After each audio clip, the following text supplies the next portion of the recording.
સમયના સંત ચૈતન્યથી ભક્તિ ગીતો લખવાની પરંપરા શરૂ થઈ.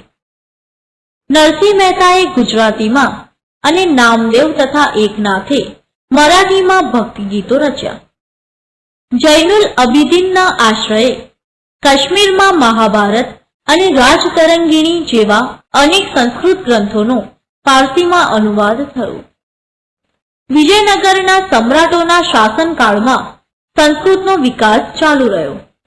આમ છતાં તેલુગુ સાહિત્યના વિકાસનો મહત્વપૂર્ણ કાળ હતો. વિજયનગરના સમ્રાટ કૃષ્ણદેવરાય પોતે તેલુગુ અને સંસ્કૃતના લેખક હતા. તેઓએ આમુક્ત માલપદા ગ્રંથની રચના કરી હતી. મધ્યકાલીન સાહિત્ય 4. મુઘલ શાસન દરમિયાન વાસ્તુકલા અને અન્ય કલાઓની સાથે સાહિત્યનો પણ વિકાસ થયો. પહેલો મુઘલ સમ્રાટ બાબર તુર્કી ભાષામાં ભાવવાહી કાવ્યો રચતો હતો. ઉદાહરણ તરીકે તેણે તુર્કી ભાષામાં પોતાની તુજુકે બાબરી નામે આત્મકથા લખી હતી, જેનું ફારસીમાં બાબરનામા નામથી ભાષાંતર કરવામાં આવ્યું હતું. હુમાયુની બહેન ગુલબદન બેગમે હુમાયુનામા લખ્યું હતું. કલાના મહાન સર્જક જહાંગીરે પણ તુજુકે જહાંગીરી નામની પોતાની આત્મકથા લખી હતી. ઔરંગઝેબ પણ ફતવા-એ આલમગીરી નામની પોતાની આત્મકથા લખી હતી.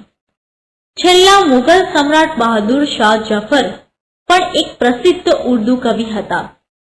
અકબરના સમયમાં તુલસીદાસ અને સુરદાસ હિન્દી ભાષાના મહાન સાહિત્યકારો થઈ ગયા. મહાન કવિ કેશવદાસે પ્રેમ અને વિરહના વિષય પર સાહિત્ય રચ્યું હતું. રહીમના દોહરા દેશના ઘણા ભાગોમાં આજે પણ પ્રસિદ્ધ છે. આ સમયે ફારસી ભાષામાં અબુલ ફઝલે આયને અકબરી અને અકબરનામા લખ્યું હતું. આયને અકબરી એક ઐતિહાસિક ગ્રંથ તરીકે મૂલ્યવાન છે, જેમાં ભારતીય રીતિ રિવાજો, શિષ્ટાચારો, ધર્મ, દર્શન, આર્થિક સ્થિતિ અને જીવનના લગભગ તમામ પાસાઓનું વિસ્તૃત વર્ણન છે. અબુલ ફઝલનો ભાઈ ફૈઝીએ સંસ્કૃત ગ્રંથોના ફારસી ભાષામાં અનુવાદ કર્યા હતા. અકબરે મહાભારત, રામાયણ, અથર્વવેદ, ભગવદ્ ગીતા અને પંચતંત્ર જેવા ગ્રંથોનો અનુવાદ કરવા માટે એક અલગ ખાતાની સ્થાપના કરી હતી.